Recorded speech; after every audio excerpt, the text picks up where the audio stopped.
ayan na guys, so ito yung naka-ready na barbecue na hindi mo na kailangan pa mag-marinate. Kung gusto nyo itong subukan, puntahan nyo lang to dito sa may Pasay Public Market, Libertad. Ayan guys, hanapin nyo lang tong Susan Meat Shop. Ayan, madali lang itong hanapin guys, pag tanong-tanong nyo lang. Solid ang barbecue dito. Open sila ng 3 AM hanggang 1:30 PM. Ayan guys, dayuhin nyo lang to. Susan Meat Shop. Ayan, kay Kuya Maki Sarap. Yo, what up guys? Alam nyo ba na first time ko makakita sa loob ng palengke na nagtitinda lang naman ng mga marinated barbecue, marinated liampo, marinated chicken leg quarter, dambuhalang pork embutido, special garlic longganisa, at marami pang iba. Na dito mo nga lang matatagpuan sa loob ng palengke ng Libertad, Pasay City. Di nga guys, mahirap hanapin ang pwesto ni nanay dahil pagkapunta mo lang sa entrance, ay maglalakad ka nga lang ng kaunting lakaran, tapos makikita mo yung unang kanto, papasok ka doon at yung panglimang rack, doon na yung kay nanay. At alam nyo rin ba guys, na ang sinusuplayan ni nanay ay hindi lamang dito sa Pasay, maging sa iba't ibang probinsya katulad ng Cebu, Bicol at marami pang iba. At alam nyo rin ba guys, na ang sikat na si Diwata ay dito rin kumukuha ng maraming barbecue kay nanay. Oh, ngayon alam nyo na ha. Magkano po yung kilo ng liempo nyo? Ang liempo namin 350 per kilo. Tapos sa embutido naman po? Isang piraso 100, 350 grams. Wow, sa leg quarter naman po magkano? Benta ko niyan 220 per kilo po. Hanggang 200 pwede pag ano. Tapos yun namang homemade na 1 kilo na barbecue is 340, 1 kilo. Ilang kilo po yung nauubos nyo sa isang araw sa barbecue na yan? More or less mga 200 kilos. 200 kilos po. Bali na yan, ilang taon ka na pong nagtitinda dito sa palengke? Ay, ako mag-uusapan yan. Ang tagal po na sa dekada palengke. Siguro, nasa 60 years. Wow, grabe, 60 years. Ang tagal na, 6 na dekada. Nagpunta ako dito, 9 years old ako eh.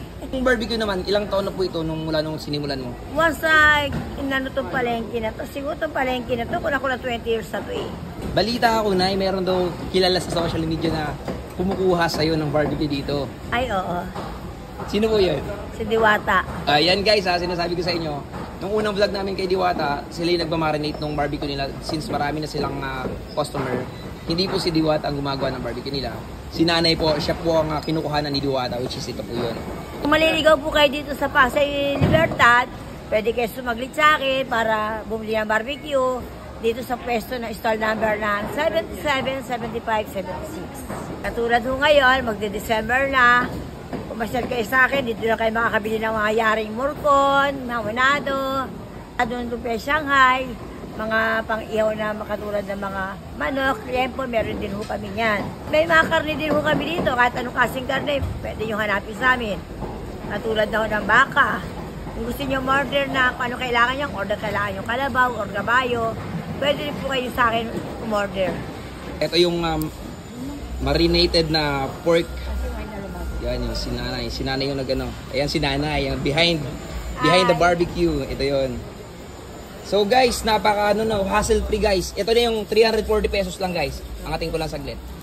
So guys, ito sa 340, talagang sobrang na yung matitipid nyo. Hindi lang pera, hindi lang mga rekado, pati yung oras nyo guys, marami pa kayong magagawa. Alam nyo naman pag Pasko, kahit di Pasko, kahit birthday o kung anumang okasyon guys, meron kayo.